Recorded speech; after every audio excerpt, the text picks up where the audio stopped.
The words, "You'll never see her again, Michael. I'll make sure of it," echoed in the sterile silence of the lawyer's office, a pronouncement delivered with a chilling, almost triumphant finality by my soon-to-be ex-wife, Amelia. She clutched our 18-month-old daughter, Lily, to her chest as if she were a newly acquired and highly valuable possession, her eyes, usually a warm, inviting hazel, now cold, hard, and utterly devoid of any emotion I recognized. My name is Michael Preston, 44 years old, and for the past 15 years, I have been a senior systems architect for a global logistics company, a man whose entire professional life is dedicated to designing, building, and maintaining complex, interconnected networks, ensuring their security, their resilience, their unwavering operational integrity. Amelia's declaration, however, was not a system failure. It was a deliberate, malicious act of sabotage aimed at the most critical, most precious node in my personal network, my daughter. I looked from Amelia's defiant, almost smug, face to Lily's bewildered, tear-streaked countenance, and a cold, hard resolve began to solidify within me, a resolve as unyielding as the reinforced concrete foundations I often specified for our company's massive data centers. "Amelia," I began, my voice calm, betraying none of the maelstrom of anger, grief, and a dawning, fierce protectiveness that was churning within me. "That is a rather extreme position to take. Lily is my daughter too. I have rights. And more importantly, Lily has a right to have both her parents in her life." Amelia laughed, a short, sharp, humorless sound that grated on my nerves like a corrupted data packet. "Rights? Oh, Michael, you still don't get it, do you? This isn't about rights. It's about leverage." And she paused, her gaze sweeping over me with a dismissive contempt that was almost breathtaking in its audacity. "Hold all the leverage now. You abandoned us, remember? That's the narrative. That's what the courts will see. A hard-working, devoted mother, and a distant, emotionally unavailable husband who prioritized his precious algorithms over his own family. The abandonment narrative was a fabrication, of course, a carefully constructed fiction Amelia had been weaving for months, ever since I had discovered her affair with Julian Vance, a charismatic but entirely feckless life coach whose primary expertise seemed to be in coaching vulnerable, affluent women out of their marriages and their bank accounts. My discovery of their affair, and my subsequent, entirely justified, initiation of divorce proceedings had apparently been respun by Amelia into a tale of my cruel, inexplicable desertion. Her lawyer, a notoriously aggressive and ethically flexible practitioner named Marcus Thorne, no relation, I fervently hoped, to the equally odious Julian Vance, though their shared predatory instincts were certainly suggestive of a common genus, nodded sagely beside her, a picture of reptilian legalistic support. "Indeed, Mr. Preston," Thorne interjected, his voice like silk dipped in venom. "Miss Preston's position is quite understandable, given the circumstances. The courts tend to look rather unfavorably upon fathers who demonstrate a, shall we say, pattern of disengagement from the family unit." Disengagement. The word was a travesty. I, who had rearranged my demanding work schedule to be present for every pediatrician appointment, every bath time, every midnight feeding. I, who had sung Lily to sleep with off-key lullabies and built elaborate Lego castles that inevitably succumbed to her gleeful, destructive toddler rampages. I, whose heart felt as though it were being physically torn from my chest at the thought of being forcibly separated from my daughter. But I didn't argue. I didn't rail against the injustice of their accusations. My mind, the systems architect's mind, was already working, analyzing the threat, identifying the vulnerabilities in their position, formulating a counter-strategy. Amelia and Thorne believed they held all the cards. They believed their narrative of my abandonment, however false, would prevail. They believed that my love for Lily, my desperate desire to remain in her life, would make me pliable, willing to concede to their outrageous financial demands in exchange for even limited access to my own child. They had made a critical miscalculation. They had overlooked one crucial piece of data, one apparently insignificant detail in their otherwise meticulously planned campaign of emotional and financial extortion. They had forgotten about the teddy bear. Not just any teddy bear. Lily's beloved, threadbare, one-eared companion, Barnaby, a creature so integral to her existence that she refused to sleep, eat, or even consent to a diaper change without him clutched firmly in her small hand. Barnaby, who, at my quiet insistence and with Amelia's dismissive, uncomprehending acquiescence some months prior, during a brief period when we were still naively attempting conscious uncoupling and discussing shared custody arrangements, had been subtly and entirely legally equipped with a state-of-the-art, miniaturized GPS tracking device and a discreet, voice-activated audio recorder with an impressive battery life and cloud-based storage. An archivist of a different sort, I had learned that preserving the record, the true, unvarnished, contemporaneous record, was often the most powerful defense against fabricated narratives and malicious reinterpretations. My field was digital networks, not espionage, but the principles of data integrity, secure transmission, and verifiable audit trails were remarkably transferable. Amelia clutched Lily tighter, a defiant, almost triumphant, glint in her eye. "You'll never see her again, Michael," she repeated, her voice a low, menacing purr. "Unless, of course, you're prepared to be exceptionally generous in the settlement. Consider it a severance package from your daughter's life." I simply looked at her, my expression unreadable. "Amelia," I said, my voice calm, almost gentle, "you should know that I will do whatever is legally and ethically necessary to protect my relationship with my daughter. Whatever it takes." Then, I turned to my own solicitor, the unflappable Alastair Finch, a man whose understanding of complex systems extended far beyond the merely digital, and gave a small, almost imperceptible nod. The game was afoot. Amelia and Thorne believed they were executing a flawless hostile takeover. They had no idea that my network security protocols were far more robust and my contingency plans far more comprehensive than they could ever have imagined. Barnaby the bear, currently nestled in Lily's arms, was not just a beloved toy. He was my silent, patient, and entirely irrefutable inside informant. And he was about to transmit a dataset that would unravel their entire, carefully constructed web of lies. The connection, I thought with a grim, internal satisfaction, was about to be re-established on my terms. The ensuing 72 hours were a masterclass in controlled chaos, a carefully orchestrated legal and logistical ballet designed to counter Amelia's aggressive and, frankly, reckless opening gambit.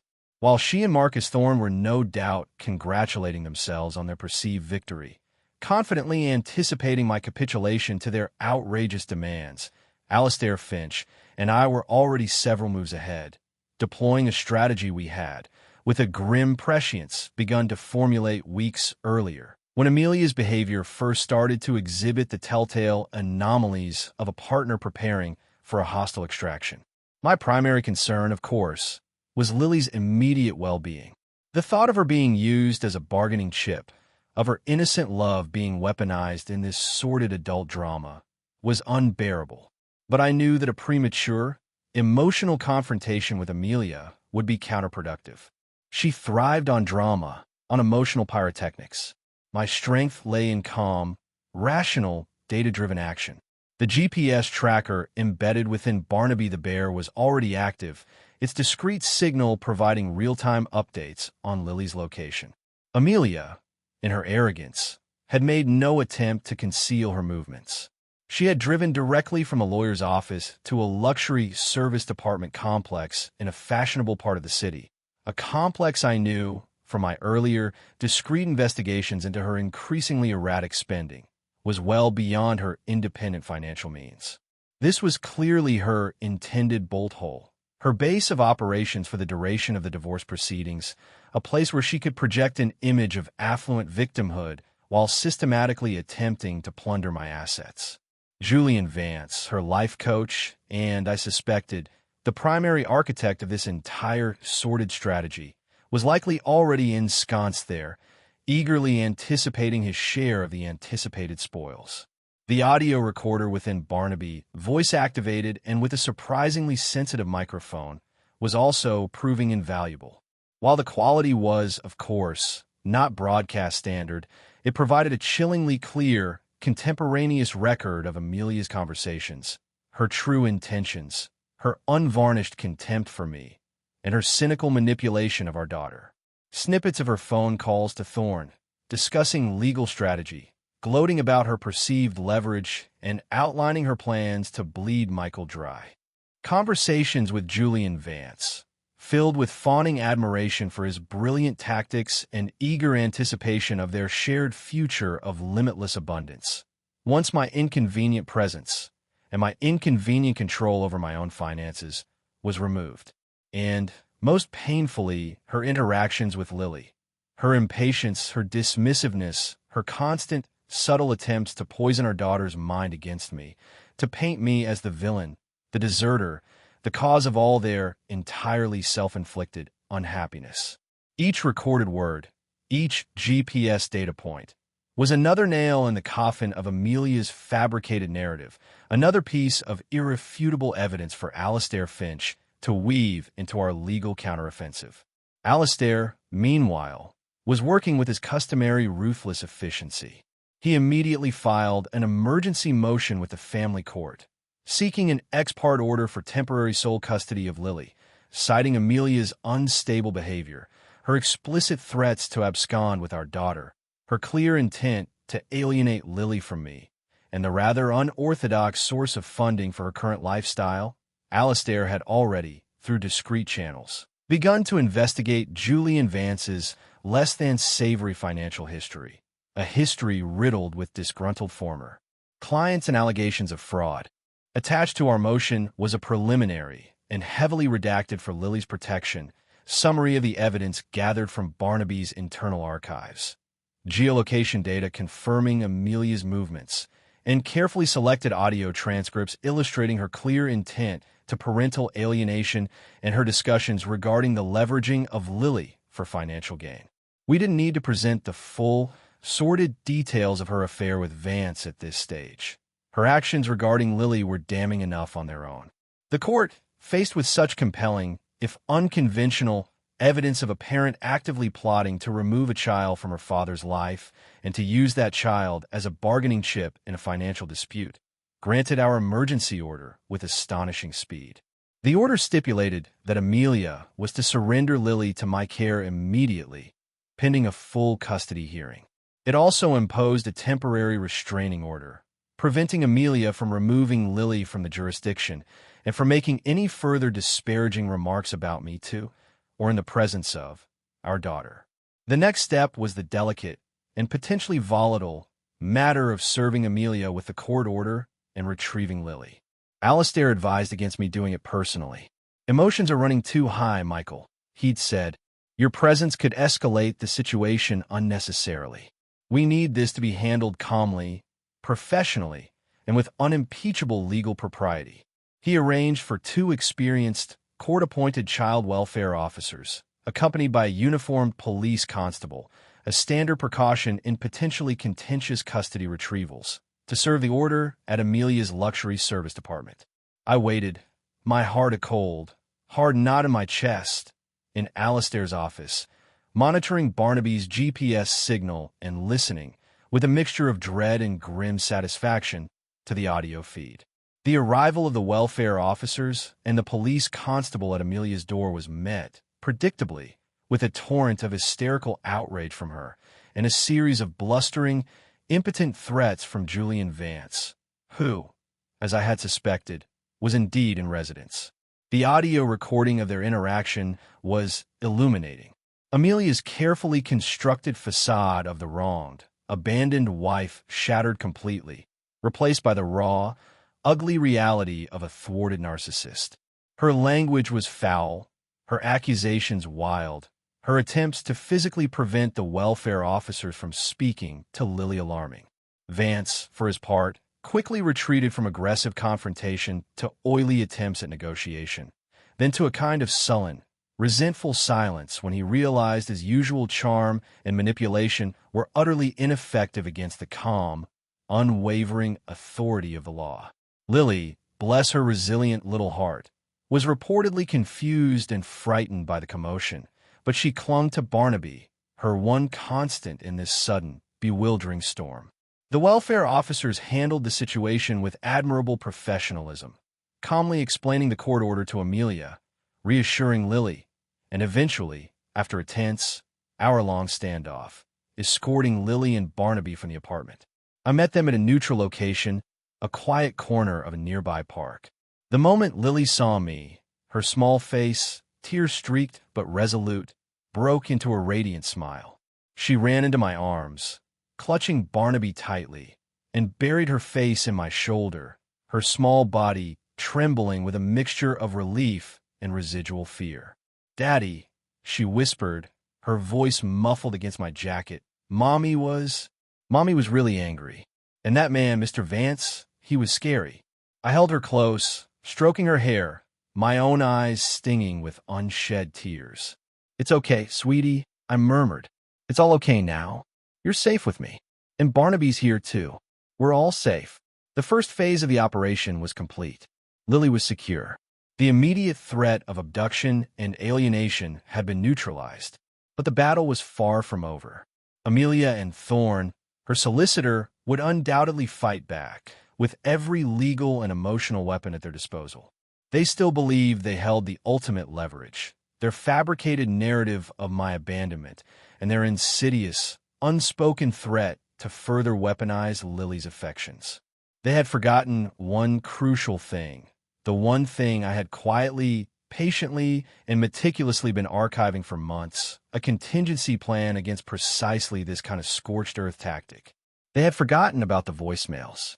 Not just the one Amelia had so foolishly left me regarding the changed locks in the storage unit, but a whole series of them, a carefully curated collection of her increasingly erratic, demanding, and often downright abusive communications from the preceding year, a dataset that painted a very different and far more accurate picture of who had truly abandoned whom in our disintegrating marriage. Barnaby the bear had been my eyes and ears on the inside. But my phone, with its archive of Amelia's own self-incriminating words, was about to become my voice, a voice that would speak the unassailable, and for her, utterly devastating truth. The system was about to be rebooted with a new and far more robust set of operating protocols. The days following Lily's return to my care were a blur of legal consultations, emotional reassurance for my daughter, and the meticulous preparation for the impending custody battle, a battle I knew Amelia and Marcus Thorne would wage with a scorched earth ferocity. Alastair Finch, my solicitor, was a rock of calm competence, his office a strategic command center where we mapped out our defense and prepared our counteroffensives. Amelia's primary strategy, Michael, Alastair explained during one of our late-night sessions, surrounded by stacks of documents and lukewarm coffee, will be to paint you as an unfit, uncaring, and emotionally distant father. The abandonment narrative is her cornerstone. She will try to use your demanding career, your occasional necessary travel, anything she can twist to support that fiction. Thorne will undoubtedly parade a series of carefully coached witnesses, her book club friends, perhaps even some disgruntled former colleagues of yours, if he can find any, to attest to your supposed disengagement from family life. And our response, Alastair? I asked, though I already knew the core of it. Our response, Michael, he said, a thin, almost predatory smile touching his lips, will be the truth. The meticulously documented, contemporaneously recorded, and entirely irrefutable truth, which, in this case, happens to reside largely on your mobile phone's voicemail server, and, more recently, within the surprisingly garrulous memory chip of a certain one-eared teddy bear. The voicemail archive I had accumulated over the past year was indeed a treasure trove of Amelia's duplicity. It wasn't just the final, damning message about the changed locks and the storage unit. It was a chronological record of her escalating demands, her emotional manipulations, her thinly veiled threats, her increasingly erratic behavior as her affair with Julian Vance intensified and her financial situation, largely due to his influence, deteriorated. There were messages where she would demand extravagant, unbudgeted expenditures, then fly into a rage when I politely but firmly refused. Messages where she would cancel long-planned family outings at the last minute, citing vague, unspecified emergencies, only for me to later discover, through credit card statements or inadvertent slips of the tongue from her friends, that she had been on a spa day with her coven or a business retreat, a romantic getaway, with Vance.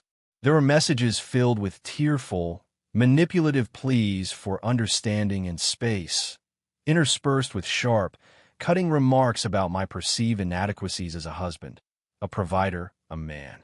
And then there were the messages about Lily, subtle at first, then increasingly overt, attempts to poison Lily's mind against me, to portray me as the uncaring, absent father, while simultaneously demanding that I increase my financial contributions to Lily's ever-expanding needs that usually coincided with Amelia's desire for a new designer handbag or a contribution to Vance's latest investment opportunity. Each message, carefully saved, dated, and transcribed, formed a devastating counter-narrative to Amelia's claims of my abandonment. It painted a clear picture of a woman systematically undermining her marriage, exploiting her child, and preparing to execute a calculated, predatory exit strategy. Combined with the audio recordings from Barnaby the Bear, Amelia's unguarded conversations with Thorne and Vance, her explicit discussions about using Lily as leverage, her coaching of Lily on what to say about me, it formed an unassailable body of evidence. Alistair's strategy was to hold this evidence in reserve, our ace in the hole.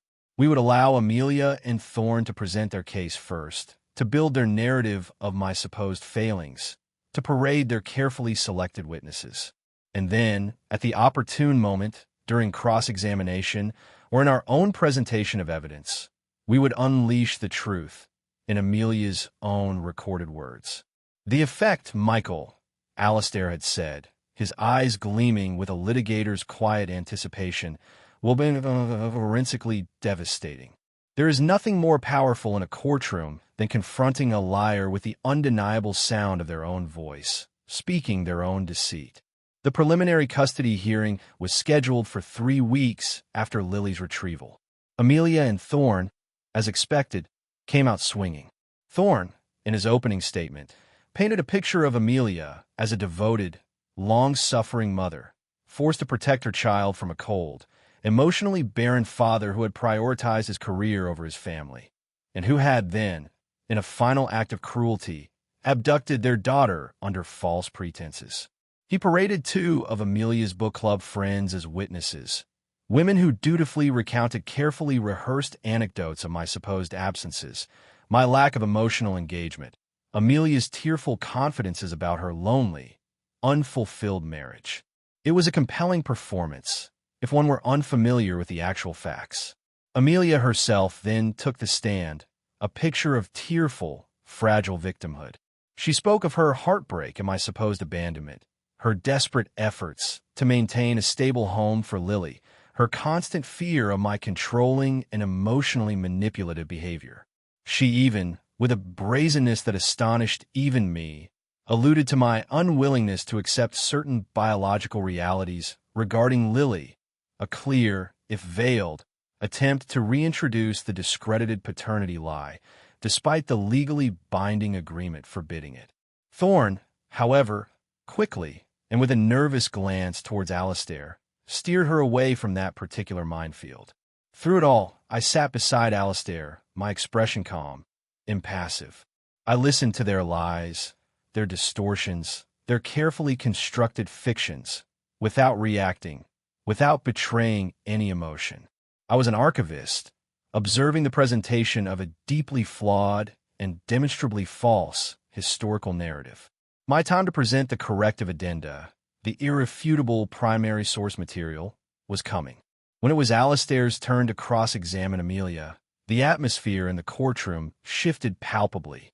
He began gently, his questions seemingly innocuous, lulling Amelia into a false sense of security. He asked about her relationship with Julian Vance, which she dismissed as a supportive friendship during a difficult time. He inquired about her financial situation, her lifestyle consultancy business, her recent expenditures. She answered with a practiced, evasive vagueness. Then, Alistair leaned forward, his voice still quiet but now imbued with a new, steely intensity. "Ms. Preston," he said, "you have testified, under oath, that your husband, Mr. Michael Preston, abandoned you and your daughter, Lily, without warning, on or about the 15th of October last. Is that correct?" "Yes," Amelia replied, dabbing at her eyes. "It was devastating, and you have further testified," Alistair continued, "that his actions necessitated your changing the locks on the marital home and placing his belongings in storage, purely for your own safety and security, given his unpredictable behavior." "Yes," she whispered, her voice trembling with feigned emotion. "I was terrified." Alistair paused, letting her words hang in the air. Then, he turned to the judge. "Your Honor," he said, "at this time, the respondent, Mr. Michael Preston, would like to introduce into evidence a series of voicemail messages left by the petitioner, Ms. Amelia Preston, on Mr. Preston's personal mobile phone between the dates of October 12th and October 15th last. These messages, we contend, offer a rather contemporaneous and significantly different account of the events leading up to Mr. Preston's alleged abandonment." The judge, a stern, experienced jurist named Justice Albright, no relation, thankfully, to the hapless mediator, raised an eyebrow. Marcus Thorne leaped to his feet. "Objection, Your Honor. This is an ambush. We have not had an opportunity to review this supposed evidence." "Mr. Thorne," Justice Albright said, her voice dry, "if these are indeed voicemail messages from your client to Mr. Preston, then your client is presumably already intimately familiar with their content." "Overruled. Mr. Finch, you may proceed." "But," she added, her gaze sharp, "this had better be relevant, and it had better be illuminating." "Oh, I assure you, Your Honor," Alistair replied, a thin, almost invisible smile playing on his lips as he cued the first voicemail on a discrete digital recorder connected to the court's audio system. "It will be both." The archivist was about to present his findings. An historical record, in all its damning, undeniable clarity, was about to be played aloud for all the world, and particularly for Amelia Preston, to hear. The first voicemail Alistair Finch played was Amelia's message to me at the cartography symposium, the one where she had so breezily announced the changed locks, the storage unit, and her solicitor's impending contact. Her voice, crisp, confident, almost cheerful, filled the courtroom, a stark, stunning contrast to the tearful, victimized persona she had so carefully presented on the witness stand just moments before. As her recorded words, "Consider this my final act of wifely consideration," Toodaloo echoed in the suddenly silent courtroom.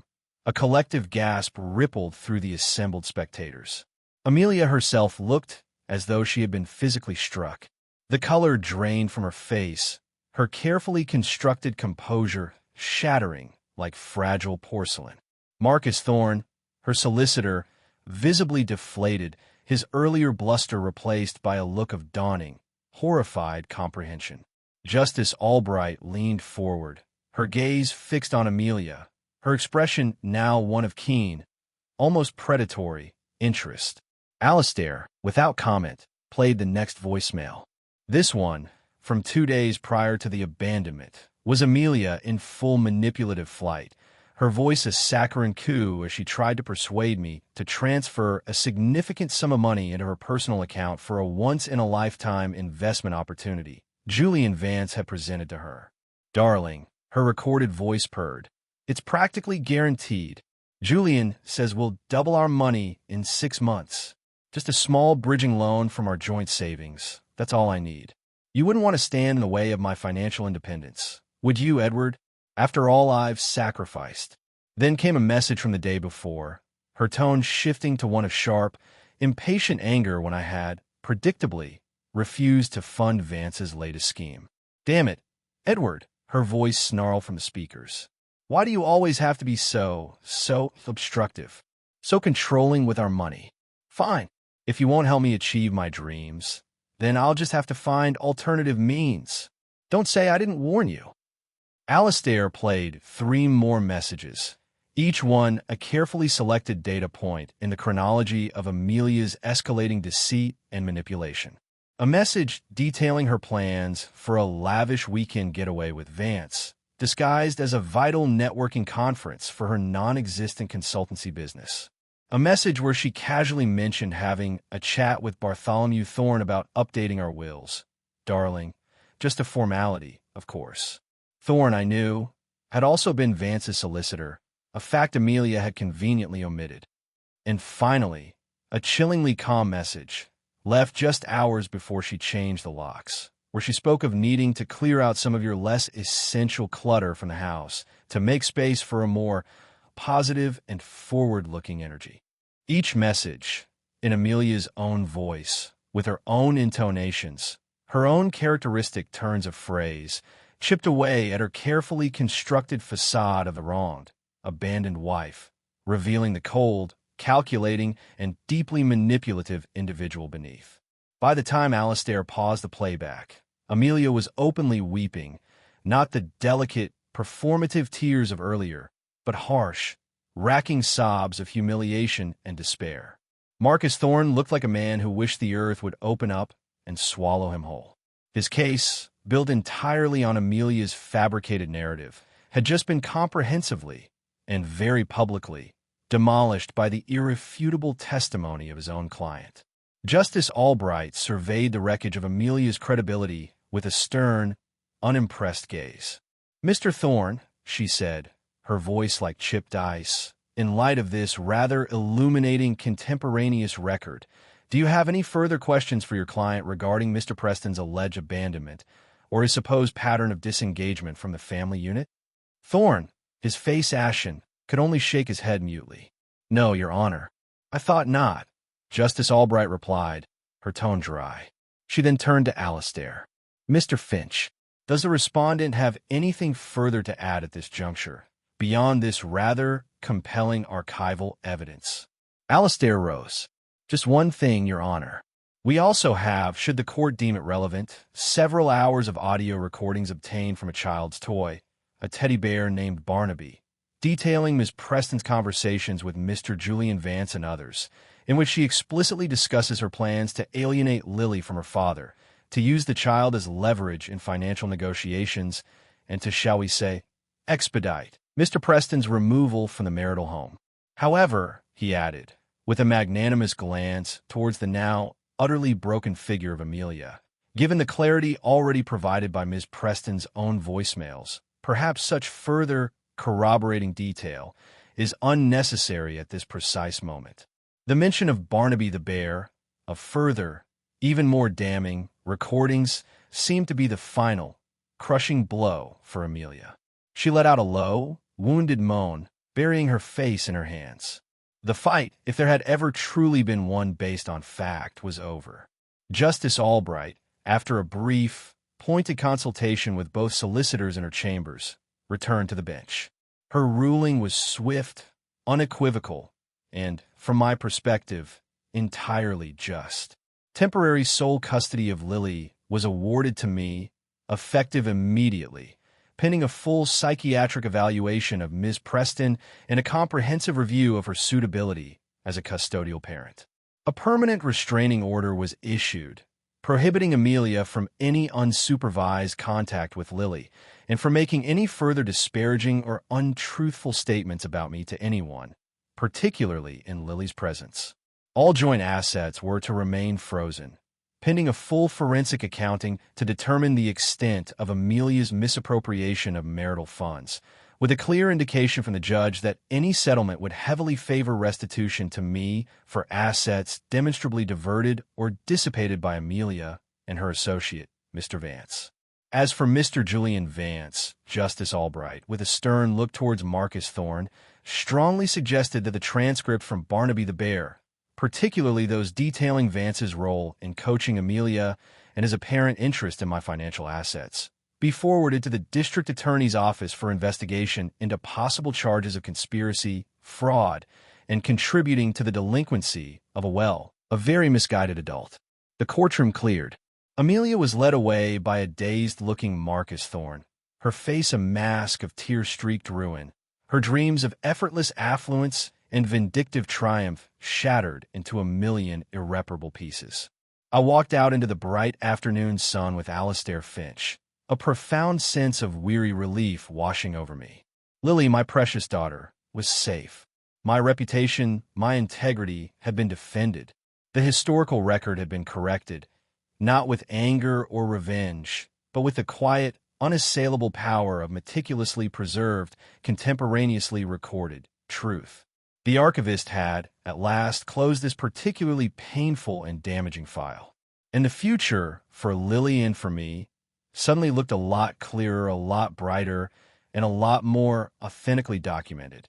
The years following that tumultuous court hearing were a period of slow, careful reconstruction, both for Lily and for me. The legal battles with Amelia, though largely decided in that pivotal hearing, rumbled on in the background for a time.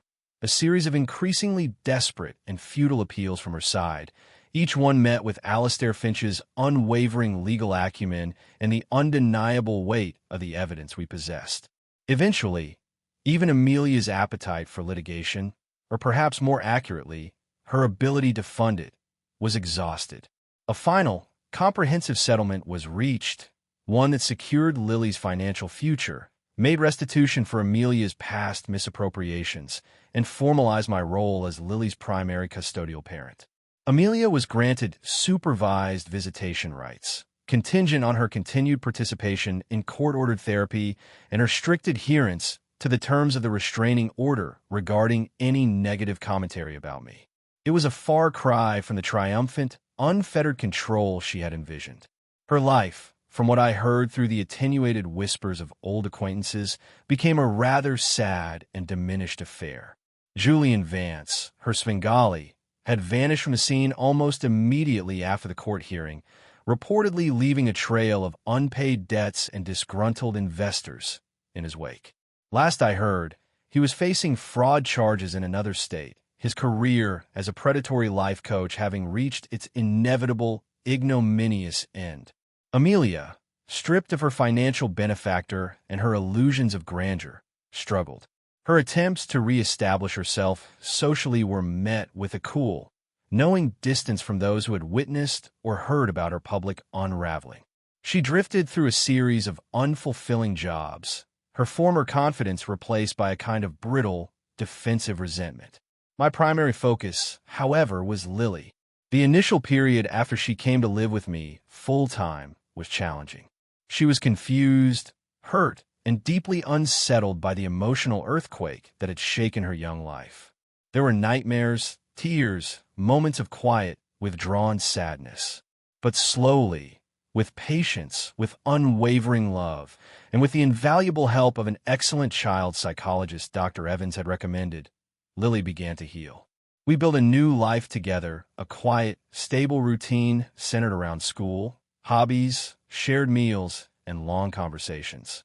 I made a conscious effort to be more present, more engaged than I had perhaps been during the latter, more fraught years of my marriage to Amelia. My work at the National Maritime Museum remained my professional anchor, but Lily became my true north, the compass that guided my priorities, my choices, my very being. Barnaby the Bear, his tour of duty as an intelligence operative complete, resumed his rightful place as a beloved, if somewhat battered, childhood companion. The recordings he had so faithfully captured were securely archived, a potent reminder of a battle fought and won, but no longer a part of our daily lives. Lily, with the remarkable resilience of youth, eventually found her equilibrium. She excelled in school, developed a passion for marine biology, inspired perhaps by my work at the museum, and grew into a thoughtful, compassionate, and remarkably well-adjusted young woman. Her relationship with Amelia remained complex. She saw her mother during the supervised visits, maintained a polite, if somewhat distant, connection.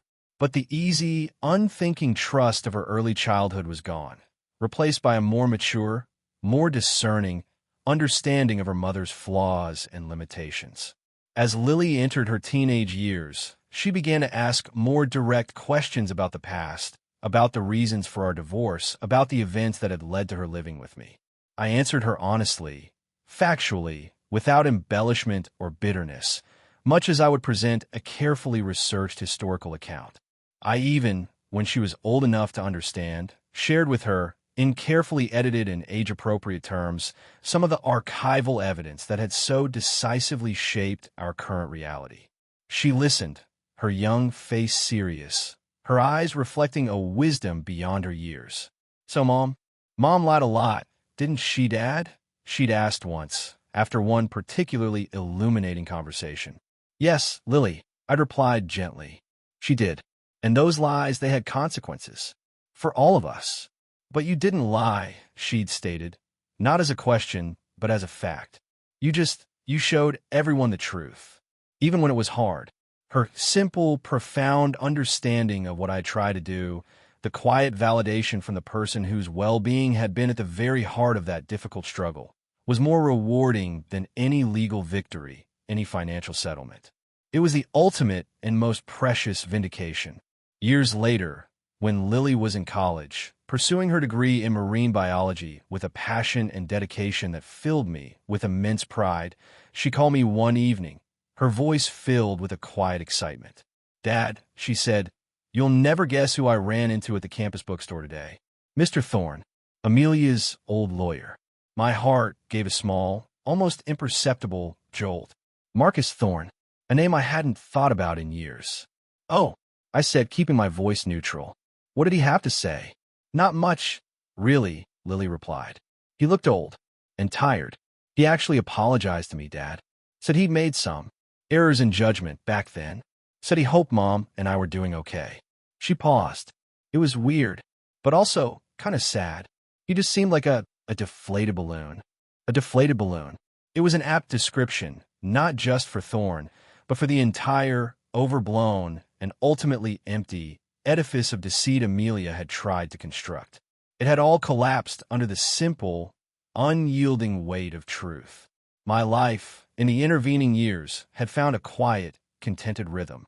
My work, my research, my relationship with Eleanor Ainsworth, these were the sturdy, reliable anchors in a world that was often unpredictable, often challenging, but also, I had learned, capable of profound healing and unexpected grace. The voicemail, that small, digital catalyst for so much upheaval, still existed somewhere, buried deep in an old phone's memory. But it no longer held any power. It was just an artifact, a footnote in a long and complex historical record. The true narrative, the one that mattered, was the one Lily and I were now living. A narrative built on honesty, on love, on resilience, and on the quiet, enduring strength of a bond that no amount of deceit or manipulation could ever truly sever. The archivist, at last, was at peace, his most precious collection secure, its provenance undisputed, its future bright. The final act in this long family drama unfolded, as such things often do, not with a bang, but with a quiet, almost anticlimactic sense of closure. Years after Lily had graduated from college and embarked on her own successful career as a marine biologist, leading research expeditions to remote corners of the globe, I received a solicitor's letter. It was not from Alastair Finch, nor from any legal firm I recognized. It was from a small, rather obscure practice in a distant county, informing me, with stark, formal brevity, of Amelia's passing. She had died, the letter stated, after a short illness, relatively young. Her dreams of effortless affluence and social grandeur long since faded into a reality of modest, and reportedly rather solitary, existence. There was no mention of Julian Vance, no reference to her brief, ill-fated association with Bartholomew Thorne. Just a simple notification, a final, bureaucratic closing of a life's ledger. I felt a strange mixture of emotions. Not grief, not in the conventional sense. The Amelia I had once loved, or thought I loved, had effectively died for me many years prior, her place taken by a stranger whose actions had been so profoundly disillusioning. But there was a sadness, a quiet regret for the waste, for the potential unfulfilled, for the happiness she had so desperately and so destructively pursued, yet never truly found. Lily, when I called to tell her, was similarly subdued. "Oh, Dad," she'd said, her voice soft. "That's sad. In a way. I hope. I hope she found some peace at the end." There was no bitterness in her voice, no lingering resentment. Only a mature, compassionate acceptance of a complicated and ultimately rather tragic human story. Amelia's will, a copy of which was enclosed with the solicitor's letter, was a surprisingly simple document. There were no grand bequests, no attempts at posthumous manipulation. Her few remaining possessions, a collection of faded photographs, some sentimental trinkets, a small, almost negligible bank account, were left to Lily, with my deepest love and my profound, if belated, apologies for not always being the mother she deserved. Tucked inside the will was a small, sealed envelope, addressed to me in Amelia's familiar, if now somewhat shaky, handwriting. I hesitated for a long moment before opening it. Inside, there was a single sheet of paper, a short, handwritten note. "Edward," it began, "I know this is too little, too late, and I expect nothing from you. Not forgiveness, not even understanding. But I needed to say, I was wrong, so very wrong, about everything, about you, about Lily, about what truly matters in life. I chased illusions, Edward, and I destroyed so much in the process. The voicemail, the one you played, it was a brutal, necessary mirror. It showed me myself, and I didn't like what I saw. It has taken me many years, many hard lessons, to even begin to dismantle the false narratives I'd built around myself. I don't know if there's such a thing as redemption, but I hope, wherever you are, that you and Lily have found happiness. You both deserved so much better than what I gave you. Amelia." I read the note several times, a complex swirl of emotions washing over me. It wasn't a full accounting, not a comprehensive confession, but it was something, an acknowledgement, a flicker of self-awareness from a woman who had spent so much of her life mired in self-deception. Perhaps in her final years, she had indeed begun to find a different path, a quieter, more honest, if more difficult way. The archivist in me carefully filed her note away, a final, unexpected addendum to a long and turbulent historical record. It didn't change the fundamental facts of what had transpired, the pain caused, the trust irrevocably broken. But it did perhaps offer a small, grace note of closure. My life with Eleanor Ainsworth continued its peaceful, intellectually stimulating course. We grew old together, our bond deepening with each passing year. Our home, a sanctuary of shared passions, quiet companionship, and endless, fascinating conversations. Lily, our remarkable daughter, continued to thrive, both professionally and personally, building a life of purpose, integrity, and joy, a life that was a testament to her own resilience and the unwavering love that had always surrounded her, even amidst the storms of her mother's making. The teddy bear, Barnaby, now resides in a place of honor in Lily's own home, a beloved, if somewhat threadbare, heirloom, a silent witness to a chapter of her childhood that, while difficult, had ultimately forged in her a strength and clarity that would serve her well throughout her life. His internal mechanisms, the GPS tracker and the audio recorder, had long since been deactivated, their mission accomplished. The most important recordings, the ones that truly mattered, were now etched not on a memory chip, but in the indelible archives of our hearts, in the quiet, enduring narratives of love, resilience, and the ultimate, unshakable triumph of truth. The historical record, at last, was not just complete. It was in its own complex, human way, reconciled. And that, for an old archivist, was a profoundly satisfying conclusion.